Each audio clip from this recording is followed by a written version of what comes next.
Keir Starmer has insisted he will carry on as British Prime Minister despite his Labour Party suffering disastrous local election losses. Nigel Farage's Reform UK has made gains across England. Counting is underway in Scotland and Wales in the parliamentary elections, where Labour could lose power for the first time in 27 years. When the ballots tumbled out, they bore out the dire predictions of a bad night for Labour. With a minority of results in, Labour has lost more seats than it's won.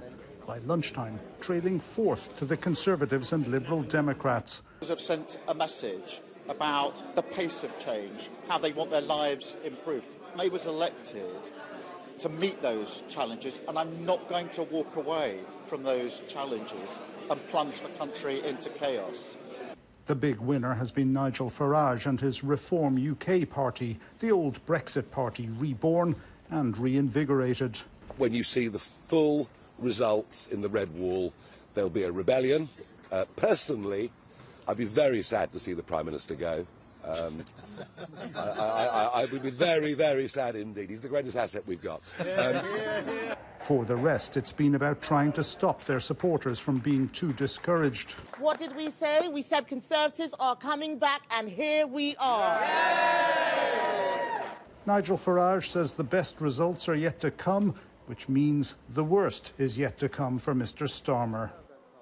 Well, Sean Whelan is standing by for more on this. And Sean, Keir Starmer says he will not walk away, but surely this has to pile the pressure on him.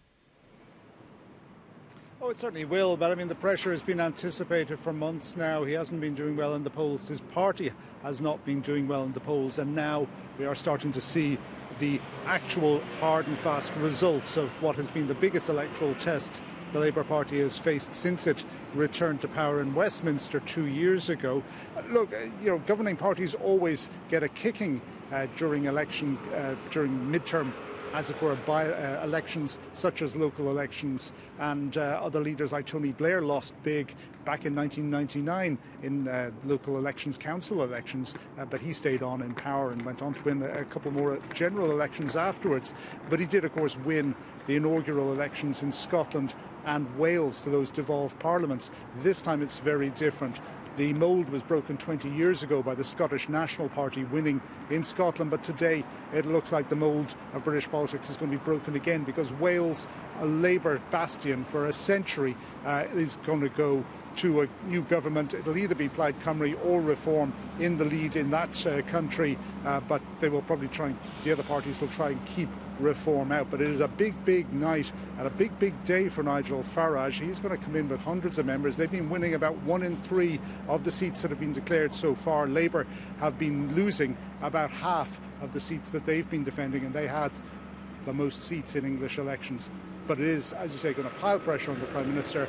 But as of now, he says he's going nowhere. Vivian? Sean, thank you.